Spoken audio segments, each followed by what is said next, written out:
నేను కరెంట్ అఫైర్స్‌కి ఎక్కువ ఈ ఛానలే ఫాలో అవుతా ఉంటా. ప్రవీణ్ సార్ క్లాసెస్ చాలా బావుంటాయి గదా! నాకు ఈ బుక్ అంటే ఎంత ఇష్టమో, ఎన్ని సార్లు చదివానంటే అన్ని సార్లు చదివా దీన్ని. దీని అవతారం చూస్తే మీకు అర్థమైపోయి ఉంటుంది గదా! మొన్న కలెక్టరేట్‌కెళ్ళినప్పుడు ఈ బుక్స్ కనిపించాయి నాకు. ఎప్పటినుంచో ఇవి తీసుకోవాలని అనుకుంటున్నా. ఆ రోజు అన్‌ఎక్స్‌పెక్టెడ్‌గా కనిపించాయి. 2 బుక్సే దొరికాయి. జూన్ మంత్‌ది అండ్ మార్చ్‌ది. తెలంగాణ అవుట్‌లుక్ ఉంటుంది గదా! తెలంగాణ మాసపత్రిక అది.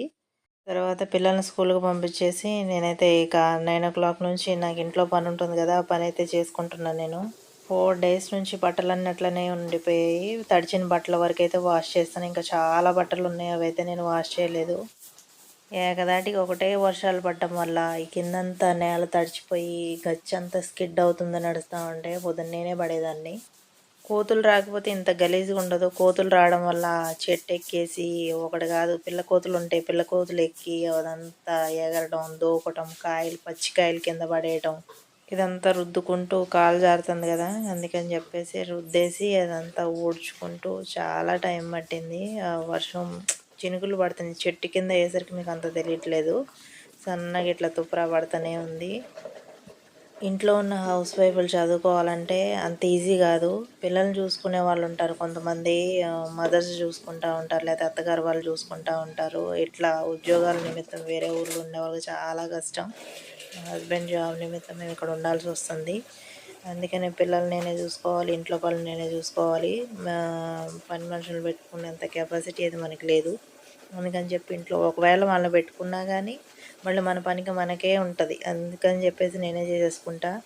ఇక అదంతా అయిపోయిన తర్వాత ఇక్కడైతే నేను బట్టలు ఉతుక్కుంటున్నా. బట్టలు ఉతుక్కొని, గిన్నెలు కడుక్కొని చాలా అంటే చాలా టైం తీసుకుంటది. అనుకుంటాం అంత ఈజీ ఏది గాదు. అసలు నన్నడిగితే ఈ చదువుకునే పిల్లలుంటారు గదా! చదువుకునే ఏజ్‌లో తెలీదసలు. నిజంగా.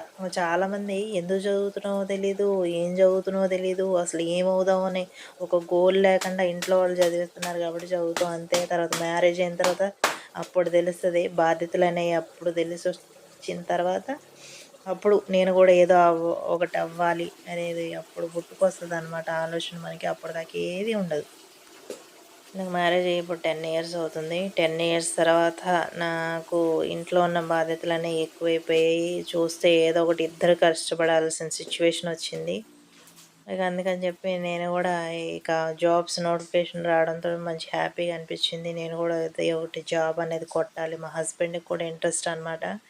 బుక్స్ అయితే నాకు 2000 అప్పుడు మనకి 16లో ఎగ్జామ్ జరిగింది కదా! అప్పుడే నాకు తీసుకొచ్చారు గానీ, నాకు అప్పుడు అంత నాలెడ్జ్ లేకుండే.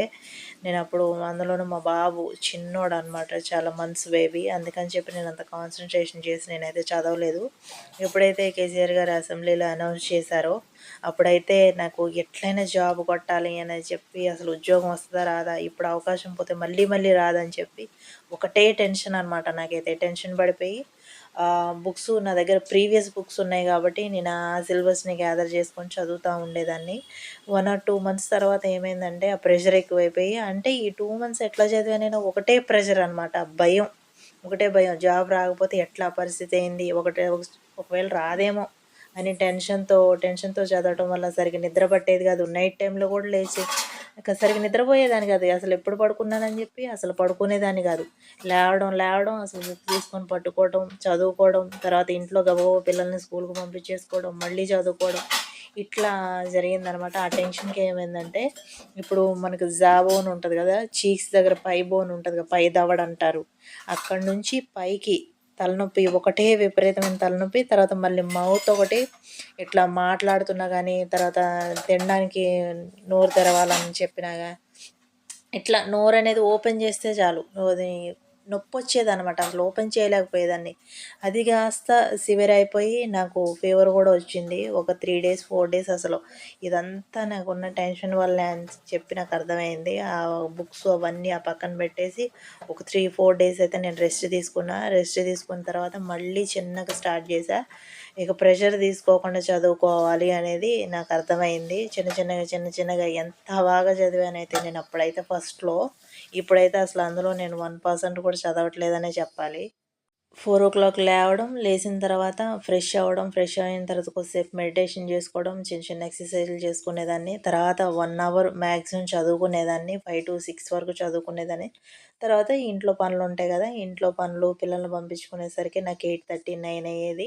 మళ్ళీ 9:00 నుంచి బుక్ తీసి అసలు మంచిగా చదువుకునేదాన్ని. 4:30కి అట్లా పిల్లలొచ్చేవాళ్ళు.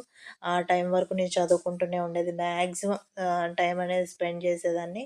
4:30 నుంచి మళ్ళీ పిల్లలొచ్చిన దగ్గర నుంచి నాకు పని, ఇంట్లో పని చేసుకోవడం, పిల్లలకి వాళ్ళ అవసరాలు తీర్చడం ఇవన్నీ అయిపోయేసరికి మళ్ళీ నాకు నైట్ 7:30, 8:00 అయ్యేది. మళ్ళీ అప్పటి నుంచి స్టార్ట్ చేసి 11 వరకు చదువుకునేదాన్ని. 11 నుంచి మళ్ళీ ఎగ్జాక్ట్‌గా 11కి మ్యాక్సిమం పడుకోవడానికి ట్రై చేసేదాన్ని. ఒక్కోసారి టెన్షన్ వల్ల నిద్ర పట్టేది కాదు. ఒక్కోసారి మంచిగా నిద్రపోయేదాన్ని. నిద్రపోయి ఎర్లీగా ఇక డైలీ అండి ఎర్లీగా లేసేదాన్ని. ఎర్లీ 4:00 అంటే 4:00కి లేసేదాన్ని. ఒక్కోసారి టెన్షన్ వల్ల నిద్ర పట్టకపోతే మాత్రం 3:00కి అట్లా లేసి ప్రేయర్ చేసుకోవడం. మ్యాక్సిమం డైలీ ప్రేయర్ ఉండేది. ప్రేయర్ అయితే ప్రేయర్ చేసుకోకుండా నా డే అనేది స్టార్ట్ అవ్వనే అవ్వదు. ప్రేయర్ చేసుకున్న తర్వాత ఇక నా షెడ్యూల్ మొత్తం స్టార్ట్ చేసేదాన్ని. కానీ ఒకటి మాత్రం అప్పటి నుంచి ఇప్పటి వరకు కూడా నేను ఎన్నో సార్లు టైమ్ టేబుల్ ఏసుకున్నా గానీ, టైమ్ టేబుల్ అనేది ఒక్కసారి కూడా ఫాలో అవ్వలేకపోయినా. ఎందుకంటే ఇంట్లో ఉన్న పరిస్థితులను బట్టి మనకి ఫ్యామిలీ ఉన్నప్పుడు వన్స్ మ్యారేజ్ అయిన తర్వాత మనం టైమ్ టేబుల్ ఏసుకొని, షెడ్యూల్ ఏసుకొని చదువుకోవాలంటే అస్సలు కుదరదు. మనకు దొరికిన టైంలోనే చదువుకోవాలి. హౌస్ వైఫ్స్‌కి ఇది మాక్సిమం అందరి పరిస్థితి అంతే. ఒకవేళ పిల్లల్ని చూసుకునే సపోర్ట్ ఉంటే వాళ్ళకైతే నో ప్రాబ్లమ్ ఇబ్బందుండదు. చక్కగా పిల్లల్ని చూసుకోవడానికి అత్తమామలో లేకపోతే తల్లిదండ్రులు ఉంటారు కాబట్టి ఏ ఇబ్బందుండదు. కానీ ఇట్లా ఎక్కడో ఉద్యోగాల నిమిత్తం హస్బెండ్స్‌తో పాటు మనం వాళ్ళతో పాటే ఉంటాం కాబట్టి అట్లాంటి పరిస్థితులు అసలు అవ్వనే అవ్వదు. ఇట్లా ఒంటరిగా ఈదుకుంటూ పోవాల్సిందే తప్పదు. సముద్రంలో చేప గనుక ఎదురు ఈదుతా ఉంటది గదా! అట్లా ఉంటది మన పరిస్థితి.